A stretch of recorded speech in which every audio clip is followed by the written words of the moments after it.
এখন সলগলায় যানজট তেমন নেই। এখানকার যানজটের মূল প্রধান যেটা কারণ সেটা হচ্ছে বন্দর। এখানে বন্দরে হাজার হাজার গাড়ি প্রতিদিন প্রবেশ করে এবং বের হয়, লোড আনলোড হয়, প্রচুর সারা বাংলাদেশ থেকে গাড়ি আসে। তো বন্দরে একটা গাড়ির সক্ষমতা আছে, মাঝে মধ্যে সক্ষমতার বাইরে যখন আসে তখন আমরা বন্দরে গাড়ি প্রবেশ করতে বেশ অসুবিধা হয় এবং বন্দরে একটা সিস্টেম মেনটেন করতে হয়।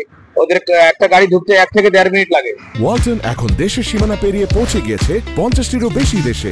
ওয়ালটন, ঘরে ঘরে বিশ্বজুড়ে। এই সময়টা ব্যয় করার কারণে হাজার হাজার গাড়ি সঠিক সময় ঢুকতে পারে না, আর এই গাড়িগুলো সব রাস্তায় চলে আসে এবং এখানে বড় বড় গাড়ি লং ভিকেল আসে, লং ভিকেল ঢুকছে এবং সব লং ভিকেল এই সলগুলো একটা গেটে ঢোকে এবং আপনার বন্দরে যে এনসিটি ফোরে এবং লেবার কলোনিতেও এক গেট করে ঢোকে। এতে প্রচুর গাড়ি ঢোকার কারণে সময় মতো সব গাড়ি ঢুকতে পারে না, এই জন্য গাড়িগুলো রাস্তায় চলে আসে। আর তখন আমাদের ট্রাফিক পুলিশও আমরা তেমন কোনো কাজ করে যত কষ্ট করে কিন্তু তারপরে আমার ফল পায় না, এই জন্য মূলত এইখানে যানজট হয়। তারপরে আমরা ট্রাফিক পুলিশ যারা আছি, সার্জেন্টরা আসে, সবাই আমরা অক্লান্ত পরিশ্রম করার চেষ্টা করছি যেন যানজট না থাকে, এলাকাবাসীর যেন দুর্ভোগ না হয়, নগরবাসীর যেন দুর্ভোগ না হয়, প্রতিনিয়ত চেষ্টা করছি।